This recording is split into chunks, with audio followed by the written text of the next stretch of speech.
Salut à tous, bienvenue dans ce nouvel épisode d'Objectif 3 minutes. Aujourd'hui, on voit les choses en grand. Je vous parle du 150-600 de chez Tamron. C'est parti.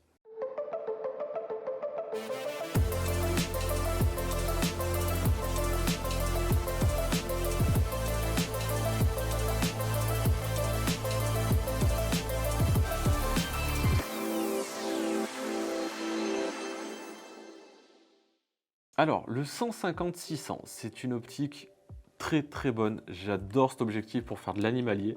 Pour faire du sport, il va pas trop mal, mais il a quand même un focus qui est légèrement mou. Il est pas mauvais, c'est un USD, mais franchement, j'ai connu des objectifs avec un moteur d'autofocus qui était quand même plus performant, notamment le 70-200 qui est, à mon sens, plus performant sur ce point de vue-là. Le défaut majeur de l'objectif, c'est son problème de luminosité. C'est un objectif qui ouvre à 5 à 150 et à 6.3 à 600 mm. Donc assez rapidement, on va rencontrer des problèmes de lumière. Il est adapté pour les full frame, donc aussi compatible pour les APS-C. Honnêtement, je vous le déconseille parce que avec un capteur si petit ouvert à 6.3, vous allez vite avoir des gros problèmes de lumière. Il est stabilisé, ce qui va nous permettre de diminuer un petit peu le shutter et de regagner un petit peu en lumière. Il est plutôt pas mal, il a un piqué qui est très convenable, pas parfait, à des endroits il est un peu soft, mais franchement il fait quand même de très belles photos. Il vaut 1000 € pour une focale de cette distance là, franchement je trouve que le prix est plus que correct. Vu la qualité, il est full métal, ça aussi il faut le préciser.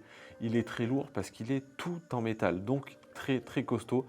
Pour les gens un peu comme moi qui vont crapahuter dans la montagne, dans la forêt, etc., et ben c'est appréciable. C'est lourd à trimballer, mais on a quand même moins peur de le cogner qu'un objectif en résine par exemple. Et quand on parle de poids, il est lourd, il est très lourd, il est encombrant, il pèse 2 kg. Pour un objectif, c'est quand même pas rien, sachant que derrière, il faut quand même y mettre un boîtier. Mais honnêtement, je le changerai pour rien au monde. Je pense que ça restera pendant des années mon objectif pour aller faire de l'animalier sans aucun problème. Je vous le recommande, le piqué, comme je disais, est pas exceptionnel. Il est très bon, mais il n'est pas exceptionnel. Le moteur d'autofocus est par moments un peu soft, mais il reste quand même très bon. Il est lourd, mais il est solide. Et petit dernier détail, mais ça reste à mon sens du second plan, on ne peut pas faire la mise au point en dessous de 2 mètres. Mais de la photo à 150 mm ou à 600 mm, à mon avis, c'est pas pour shooter d'aussi près. Voilà à peu près les points importants à retenir sur ce 150-600 de la marque Tamron. En attendant, on vous laisse avec quelques photos et je vous dis à la prochaine. Ciao.